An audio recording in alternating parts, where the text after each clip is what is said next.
Ողջույն հարգելի հայրենակիցներ, ողջույն հարգելի հետևորդներ, 2026-ի հուլիսի 28-ն է այսօր, գտնվում եմ Լճաշենի սարերում, ինձնից հիմա որտեղ կանգնած եմ 500 մետր հեռավորությամբ տեսնում եք մեղվանոցը, այս սարերն են Լճաշենի գյուղից 7 կիլոմետր հեռավորության վրա, Զիվանը արդեն լավ ծաղկած վիճակում է, 50% ծաղկած վիճակում է, մեղուն, այնքան շատ է, որ ամեն մեկին սկի մի մեղու էլ չի ընկնում։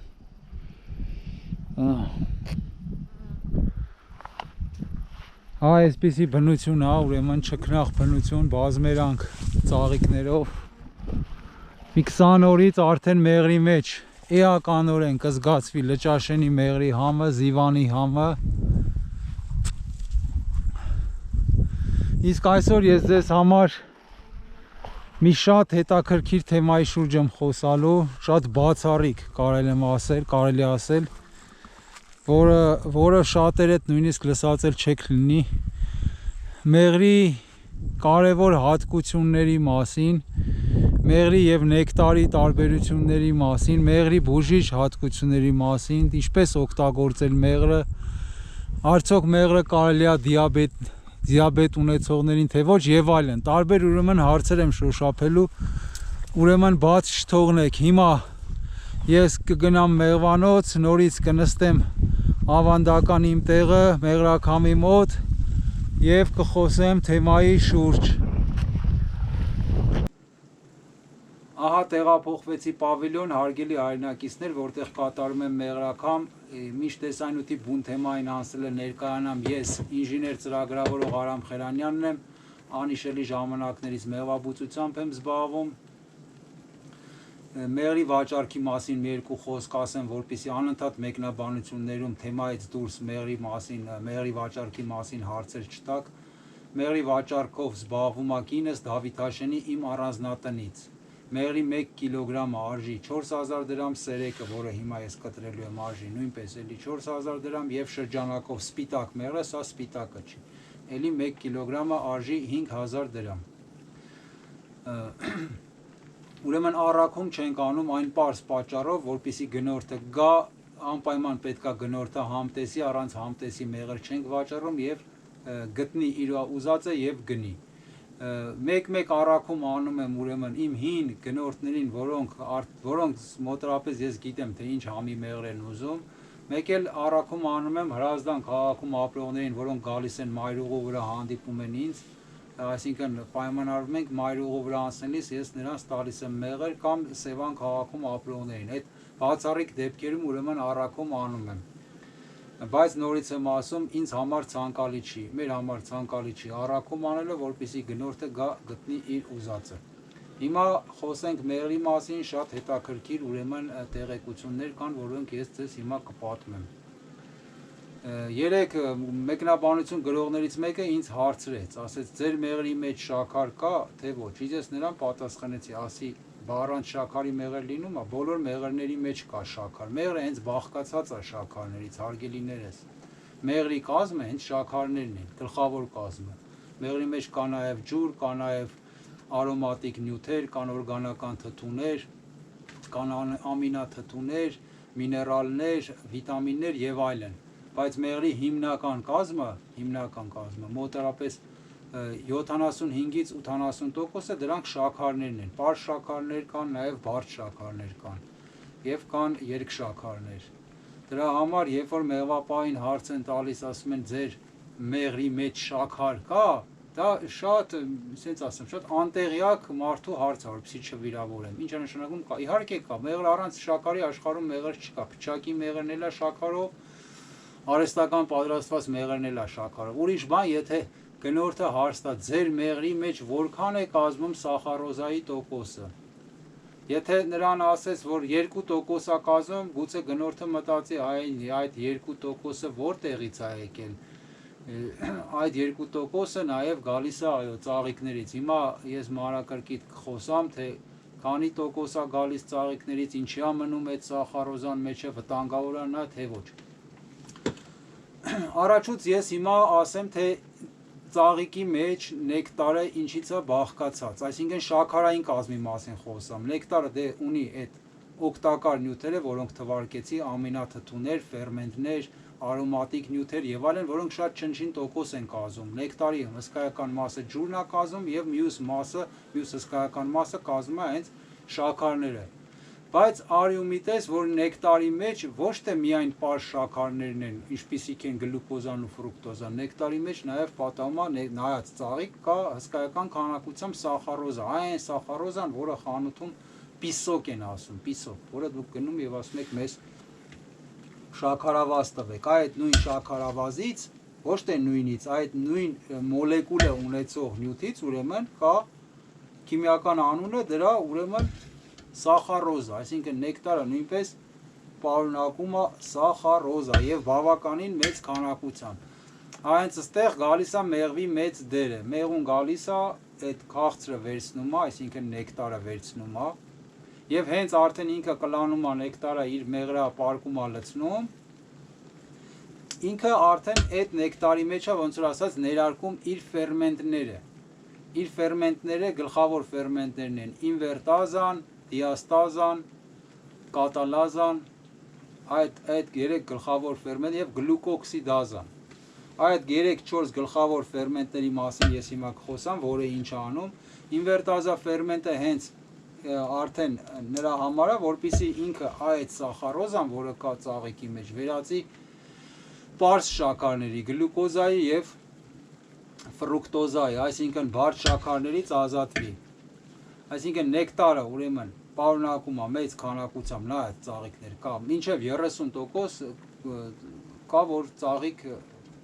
սախարոզա է պարունակում, իսկ 3-ը ավելին է, մինչև 70%։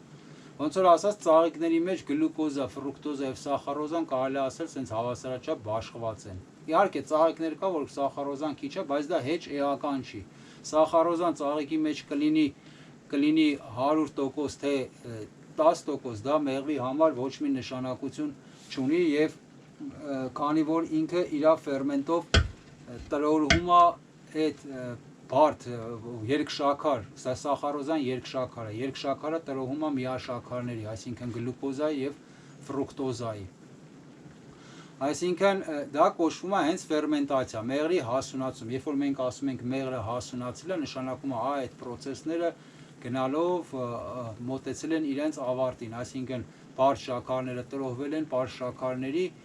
եւ նաեւ մեղրի մեջից դուրս է եկել ավելնորդ ջուրը։ Այդպիսով մենք ասում ենք, որ մեղրը հասունացել է։ Դա նաև վկայում է ինչ որտեղ ամբողջովին չէ, որ մեղրը ուրեմն սերեկել է։ Բայց սերեկի տակ նույնիսկ այդ process-ները դեռ շարունակվում են գնալ։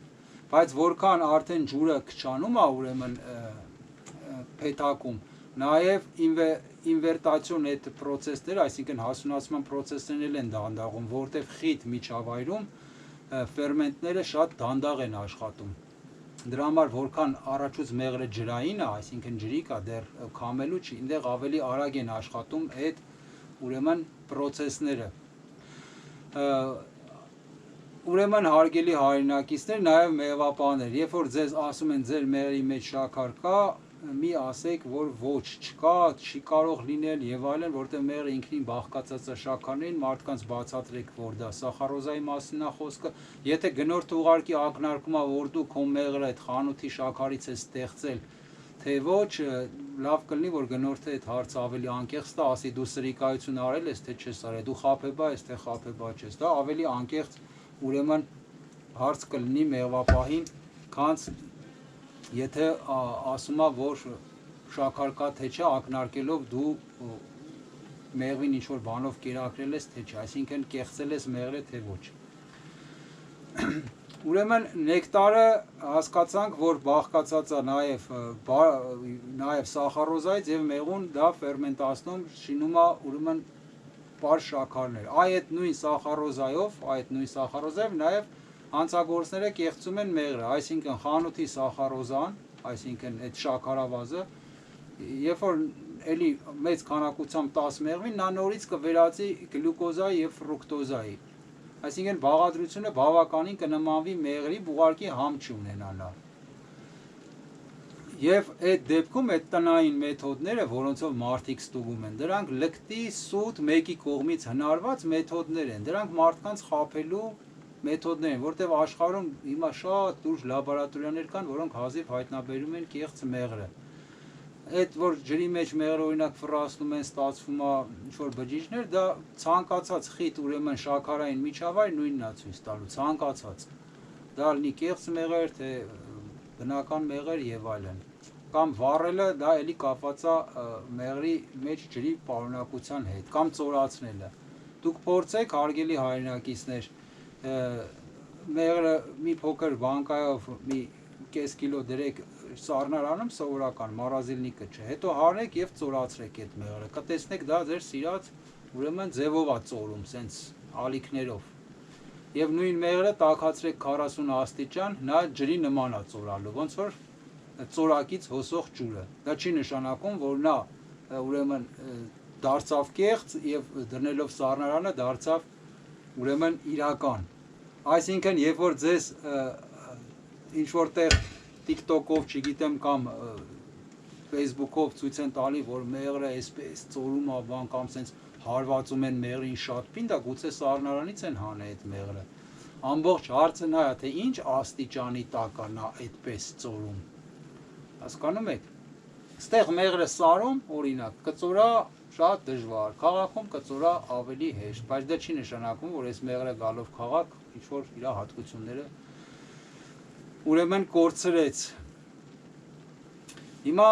պատմեմ ֆերմենտների մասին, մի կարևոր, շատ կարևոր նաև ֆերմենտ կա, գլյուկոզ օքսիդազա ֆերմենտը։ Այ գլյուկոզ օքսիդազը ուրեմն ֆերմենտներ կան, որոնք գալիս են ծաղիկից,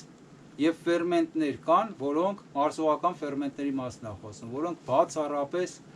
ուրեմն մեղվի մարմնի մեջից են դուրս գալիս, այսինքն մեղվի թուքի մեջ են գտնվում այդ ֆերմենտները։ Դրանք են ինվերտազան, դիաստազան եւ գլյուկոզ օքսիդազան։ Այդ երեք ֆերմենտները բացառապես մեղվին են վերաբերվում։ Եվ օրինակ ինվերտազան վերածում է սախարոզան, գլյուկոզայի եւ ֆրուկտոզայի պարզ շաքարների։ Դիաստազան ինչ անում, դիաստազան, որ հենց նույն ամիլազա է նաև կոչվում, շատ կարևոր ֆերմենտ է, դա տրոհում է մեղրի մեջ եղած, այսինքն նեկտարի մեջ եղած կրախմալը, ուրեմն ծաղկափոշու մեջ էլ կա այդ կրախմալը եւ նեկտարի մեջ էլ կա կրախմալը, օսլան կներեք հայերեն, այդ օսլան առաջուց տրոհում է, ուրեմն դիաստազ ֆերմենտով մեղուն տրոհում է դեքստրինների, հետո այդ դեքստրինները ինքը տրոհում է եւ ստացվում է գլյուկոզա եւ նաեւ եւ մալտոզա։ Բառն է մոռաց։ Ուրեմն դիաստազ ֆերմենտի արդյունքում տրոհելու կներեք օսլայի տրոհելու արդյունքում ստացվում է մալտոզա, ուրեմն շաքարը։ Մալտոզան երկշաքար է, երկու գլյուկոզայի մոլեկուլից է բաղկացած։ Մալտոզան մեղրի վերջնական պարունակության մեջ լինում է մոտարապես, այսինքն շաքարային մասին մեջ լինում է 3-ից 7% ուրեմն մալտոզա, որը գլյուկոզայի երկու մոլեկուլ է։ Ինքը ուրեմն ինչ որ քանակությամբ պայմանական մնում է մեղրի մեջ, ինչի մեղուն մինչև վերջ չի տրոհում, որտեղ մալտոզան տրոհելուց էլ դառնում է լրիվ գլյուկոզա, որովհետև բնության մեջ մեղուն ռոբոտ չի եւ մինչև վերջ ամեն ինչ չի տրոհվում, դառնա պարզ շաքարներ։ Եվ այդ դրա շնորհիվ է, որ մեղրի մեջ պետք է լինի 1-2% սախարոզա, 3-ից 7% մալտոզա։ Ուզում ասեմ նաև այդ բարդ շաքարները, երկշաքարները նաև լինելու են անպայման ամենաբնական նույնիսկ մեղրի մեջ։ Ուրեմն դիաստազ ֆերմենտը հենց դրա համար է, որպեսզի օսլան, որը գալիս է նեկտարից, տրոհվի եւ դառնա շաքարներ։ Կա նաև գլյուկ օքսիդազա ֆերմենտը, մեղվի ուրեմն մեջ շատ կարևոր դա ֆերմենտ է, գլյուկ օքսիդազան հենց գլյուկոզան տրոհելիս, ոնց որ ասած, առաջանում է գլյուկոնաթթու եւ հենց այդ գլյուկոնաթթվի շնորհիվ է, որ դուք մեղրի մեջ զգում եք թթվայնություն, մեղրի այսինքն ոչ միայն հիմնային է, մեղրը հիմնականում հիմնային չի, մեղրը թթվային է, մեղրի pH-ը կազմում է 3.5-ից 4%, այդ գլյուկոնաթթվի պատճառով, բայց նաև ծաղիկից, նեկտարից կա էլի թթուներ, որոնք են կիտրոնաթթու, խնձորաթթու, քացախաթթու եւ այլ թթուներ, որոնք միասին գումարվելով գլյուկոնաթթվին, տենց կազմում են մեղրի թթվայնությունը, այդ հաճելի համը, որ դուք զգում եք։ Դրա հետ մեկտեղ նաև այդ հաճելի համը գալիս է ամինաթթուներից։ Մեղրի ուրեմն գլխավոր ամինաթթուն դա պրոլինն է։ Պրոլինով է հենց որոշվում մեղրի բարձր որակի լինելը, այսինքն լաբորատորիաները, որոնք աշխարհի, ես Հայաստանի լաբորատորիաների մասին չեմ խոսում, որովհետև գիտեմ, որ Հայաստանում պրոլին չեն ստուգում։ Այ պրոլինով են գտնում, թե մեղրը կեղծ է, թե կեղծ չի, որովհետև դա գալիս է նեկտարի հետ,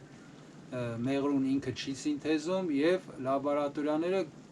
ստուգում են, հասկանում են, որ մեղրը գոյացել է ուրեմն ծաղիկներից։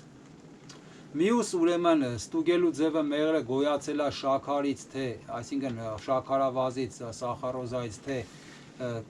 նեկտարից, այսինքն բուսական ծագում ունի, թե արհեստական, հենց իզոտոպային անալիզն է։ Ուրեմն բացատրեմ դա ինչ է։ Նեկտարի մեջ սախարոզան եւ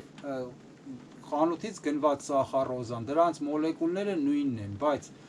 խանութի սախարոզան, որը պատրաստվել է շաքար եղեգից, եգիպտացորենից, ճակնդեղից, պատկանում է C4 բույսերի տիպին, իսկ բուսականությունից եկած սախարոզան պատկանում է C3 բույսերի տիպին, այսինքն սախարոզայի մոլեկուլները նույնն են, բայց իզոտոպներն են տարբեր եւ եթե կա մեր լաբորատորիաներում իզոտոպային անալիզ, ապա այդ անալիզով ուրեմն կարան որոշեն, թե այդ մեղրը որտեղից է ծագել։ Այդ ուրեմն անալիզի մի տեսակ, երկրորդ տեսակը ուրեմն ասեցի ամինաթթու ստուգելն է պրոլին, երրորդ տեսակը դա ծաղկափոշու անալիզն է, մանրադիտակով ստուգում են, թե մեղրի մեջ ինչ ծաղիկի ծաղկափոշիներ կա, որը բավական ճշգրտորեն էլի կտա այդ անալիզը։ Եվ կա նաև շատ հզոր անալիզի տեսակ, որը վերջին տարիներին են հայտնաբերել, դա մեղրի գենետիկական անալիզն է։ Դա ոչ թե որ ջրին խառնում ֆռստում են այդ ստից բանը, այդ սուտ բանը, այլ դա լուրջ լաբորատորիայով ուսումնասիրում են եւ հասկանում են մեղրի ծագումաբանությունը։ Այսինքն մեղրի իրական լինելը լաբորատորիայով ստուգելը նույնիսկ շատ բարդ պրոցես է։ Տան պայմաններում ընդհանրապես հնարավոր չի մեղրը ստուգել ոչ մի տեսակ ձևով։ Տան պայմաններում մենակ մի բան, մի ձև կա ստուգել մեղրի մեջ կռախմալ չարագործը ավելացրելա, թե չէ, կարծեմ յոդ ավելացնելով, այսինքն երբ որ յոդ ենք տալիս մեղրին, այնտեղ կա այդ փորձը YouTube-ում կմանգակ կգտնեք, եթե ուզում եք անեք։ Պետքա գույնը փոխվի դառնա մուգ, սենց ասեմ։ Դա արդեն ոնց որ ասած դուք կարող եք փնտրել եւ այդ անալիզը կատարել։ Այդ միակ անալիզն է, որ իմանաք կեղծարարը օսլը ավելացրել է մեղրին պնդություն ստեղծելու համար, թե չի ավելացրել։ Ուրեմն անալիզների մասին այսքանով սահմանափակվենք։ Ուրեմն գլյուկօքսիդազա ֆերմենտը, բացի նրանից, որ արտադրում է այդ կարևորագույն ուրեմն թթուն, գլյուկոնաթթուն, որը մեղրին տալիս է հիմնական թթվայնությունը, նաև անջատում է ջրածնի պերօքսիդ, ձեզ հայտնի պերեկիսը։ Այդ ջրածնի պերօքսիդը ունի ինքը հակաբակտերիալ եւ հակասնկային հատկություններ։ Հենց մեղրի հակաբակտերիալ հատկությունները այդ պերօքսիդից է գալիս։ Եվ երբ որ այդ պերօքսիդի քանակությունը շատ ալնում, հենց ծաղիկից մեջ կա նաև կատալազա ֆերմենտը, որը հավասարակշռում է եւ պերօքսիդի ավել քանակը ոչնչացնում է։ Եվ դրա շնորհիվ այդ ամեն ինչը բնության մեջ բալանսավորվում է։ Եթե ասինքն մեղրը չի եկել ծաղիկից, միայն եկել է, ասենք թե խանութի պիսոկից, սենց ասեմ, ստեղծվել է, էլի մեղուներն են կեղծել, էլի նրա մեջ կա գլյուկօքսիդազ ֆերմենտը, նա կարտադրի էլի ջրածնի պերօքսիդը, բայց հենց քանի որ չկա կատալազա ֆերմենտը, պերօքսիդը հենց ինքը այնքան շատ կլինի, որ կվերածնի հենց գլյուկոզ օքսիդազ ֆերմենտին, այսինքն այդտեղ ամեն ինչ օգտակարությունը կկորի։ Դրա համար ամեն ինչ ներդաշնակ է, երբ որ մեղրը ստանում է ծաղիկի նեկտարից։ Եվ երբ որ միջավայրը, այսինքն խտանում է եւ օրինակ էսի շատ խիտ մեղր է, շատ, մոտավորապես 17% ջրայնության, գուցե ավելի քիչ։ հազիվ կտրվում է, այսինքն տեսեք, այսպես ծամոնի էֆեկտ է տալիս, եւ որ այսպես խիտ միջավայրում իրանք ֆերմենտները շատ դանդաղ են աշխատում, համարյա ոնց որ կանգ են առածելնում, եւ որpիսի դուք մեղրի հակաբակտերիալ հատկությունները ուժեղացնեք, պետքա մեղրը լուծեք ջրում, մեղրաջուր խմեք, երբ որ մենք մեղրաջուր ենք խմում, գլուկոզ օքսիդազ ֆերմենտը ավելի ակտիվանում է ջրային միջավայրում, գեներացնում է ուրեմն ջրածնային պերօքսիդ, որը հենց ասեցի հակաբակտերիալ շատ ուժեղ միջոց է տարբեր բակտերիաների դեմ, այսինքն առողջարար հատկություններ ունի, դրա համար մեղրաջուր խմելը ավելի օգտակար է, քան թե հենց միայն մեղրը գթալով ուտելը։ IS-ի ուրեմն շատ կարևոր նրբությունը հաշվի առեք, որ ֆերմենտները իրանք ավելի արագ ու էֆեկտիվ աշխատում են, եթե ջրային միջավայրը շատ է։ Եթե մեղրի մեջ օրինակ ջրայինությունը ինչքան պետք է լինի, 15-ից մինչև 20%, միջազգային չափանիշներն է, մինչև 20% թույլատրել է, 18-ից 20% մեղրերում օրինակ ֆերմենտները դեռ հələ ակտիվ գործում են, 16-ից 18% ջրայինության մեղրի մեջ ֆերմենտների աշխատանքը դանդաղում է, այսինքն ֆերմենտացիոն պրոցեսները դանդաղում են, եւ 16-ից ներքև 15-14 հակառակ էֆեկտը կարա տեղի ունենա, նորից շաքարները կարող են միավորվել, այսինքն գլուկոզան, ֆրուկտոզան կարող են միավորվել, ստեղծել նորից սախարոզա, սախարոզայի եղբայրներն են ստեղծում, տուրանոզա, ոչմ իզոմերներ են առաջանում մեղրի մեջ։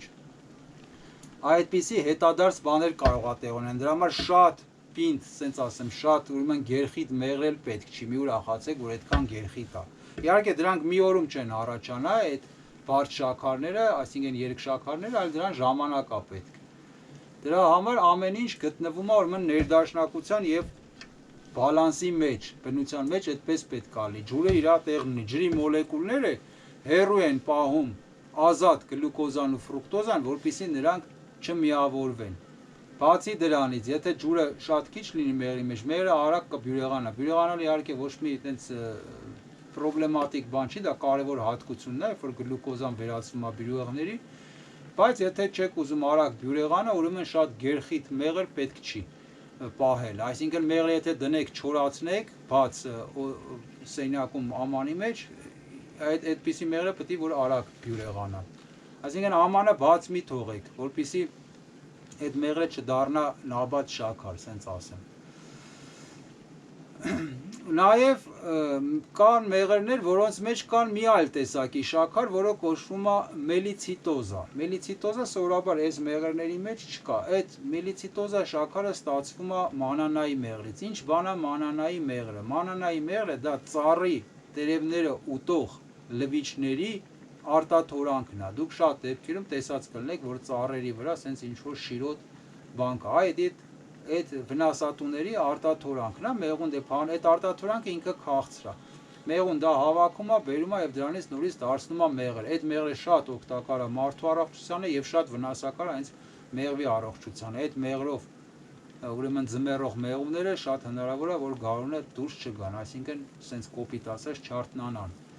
որովհետեւ մելիցիտոզան ինքը քարանալու էֆեկտ ունի, դառնում է նաբադ շաքարի նման բան, եթե շատ է փեթակում։ Ուրեմն սովորական մեղրի մեջ, եթե անալիզը ցույց տվեց, որ մելիցիտոզա կա, նշանակում է էլի մեղուները ինչ որ տեղից դա հավաքել են, այսինքն անտառային գոտի եղել կամ ծառերին, այդպիսի ծառերին մոտիկ են եղել։ Ոչ բոլոր ծառերն են այդ արտաթորանքից լինում իրանց վրա լվիժների, բայց օրինակ թեղի ծառերի վրա եմ ես շատ նկատել, ուռենիներն են դա տալիս։ Ուրեմն Քյավառի անտառում բանը աբլեպիխայի հայերեն աբլեպիխան կներեք, չեմ հիշում որ անունը, աբլեպիխայի ծառերն էին դրանք շատ տալի եւ նույնիսկ մեղուները հենց թունավորվում սատկում էին առաջ, երբ որ տանում էինք անտառ։ Դառը մեղրա շատ մարդու ուրեմն օրգանիզմին օգտակար մեղր է դա ինքը։ Մելիցիտոզա պարունակող ուրեմն մեղրը։ Հասկանալով, որ մեղրի բաղադրության հիմնական տոկոսը, մեծ տոկոսը կազմում է գլուկոզան, ֆրուկտոզան, իսկ դա ընդհանուր շաքարների կամ ընդհանուր մեղրի մոտ 75%-ն է։ Ընդհանուր մեղրի պարունակության մոտ 75%-ը հարգելի հայրենակիցներ, դա գլուկոզան ու ֆրուկտոզան է։ Մարդու մեջ դիաբետների մոտ, դիաբետ ունեցող մարդկանց մոտ ինչն է ինչ չի կարելի իրանց գլյուկոզա։ Հիմա ձեզ ասեմ, թե ինչպես է մեղրը ուտելիս ինչա տեղի ունենում մեր օրգանիզմում։ Երբ որ մենք ուտում ենք մեղր ասելով միշտ նկատի ունեմ աշխարհի ամենաբարձրորակ մեղրը, որոնց խմբին է նաև պատկանում հենց իմ մեղրը։ Այս մեղրը ուտելուց հետո գլյուկոզան անմիջապես արյան միջոցով ստամոքսից անցնում է, կներեք, անմիջապես ստամոքսի միջոցով անցնում է դեպի արյուն եւ մարդուն պետք է ինսուլին, որպեսզի գլյուկոզան արյունից տեղափոխի, ուրեմն որպեսզի բջիջներ եւ մարդուն էներգիա տա։ Իսկ ֆրուկտոզան ստամոքսից չի գնում արյուն, ֆրուկտոզան միշտ պահուստային էներգիա է եւ կուտակվում է լյարդի մեջ գլիկոգենների տեսքով։ Եթե գլյուկոզան էլ է շատ լինում, նա էլ է կուտակվում համ լյարդի մեջ գլիկոգենների տեսքով, համ մկանների մեջ գլիկոգենների տեսքով։ Իսկ ֆրուկտոզան միշտ գլիկոգենների տեսքով կուտակվում է լյարդում, այսինքն ֆրուկտոզան դա պահուստային էներգիա է։ Եվ շատերը, երբ որ մտածում են, ասում են, մենք երևի այնց մեղր գնենք, օրինակ ակացիայի մեղրը, որի մեջ գլյուկոզան, ասենք թե 25%, ֆրուկտոզան էլ 50, ենթադրենք այդպես է։ Ասում է, դիաբետով ունեցող մարդը մտածում է, որ 25%-անոց քիչ գլյուկոզա ունեցող մեղրը իրան օգուտ կտա, այսինքն շատ վնաս չի տա, որովհետև ֆրուկտոզա է, չէ՞ մի մասը։ Հիմա եկեք հասկանանք ինչ է տեղի ունեցում։ Ենթադրենք գլյուկոզան քիչ է, շաքարը քիչ է բարձրացնում, ֆրուկտոզան գնում կուտակվում է լյարդում գլիկոգենների տեսքով։ Հետո ինչ է լինում դա, երբ որ մարդուն նորից էներգիա է հարկավոր լինում, լյարդը անմիջապես այդ գլիկոգեններից նորից սինթեզում է գլյուկոզա եւ նորից մարդուն պետք է ինսուլին։ Այսինքն ձեր կուտակած ֆրուկտոզան վերջի վերջով վերածվելու է գլյուկոզայի եւ նորից ձեզ պետք է լինելու ինսուլին։ Այսինքն մեղրի բաղադրության մեջ գտնվող այդ երկու կարևոր շաքարները վերջի վերջով վերածվում են, մեկը դե գլյուկոզա, մյուսը վերածվում է գլյուկոզա, մնացած բոլոր շաքարներն են վերածվում, մալտոզան օրինակ ստամոքսի միջոցով չի վերածվում պարզ շաքարի, մալտոզան բարակ աղիներում մալտազա ֆերմենտի միջոցով նորից վերածվում է գլյուկոզայի եւ մարդուն էլի պետք է ինսուլին։ Դրա համար այդ պարզ լոգիկայից, այդ պարզ հասարակ տրամաբանությունից ելնելով բժշկական տեսակետից շաքարային դիաբետ ունեցող հիվանդներին մեղրը հակացուցված է։ Բայց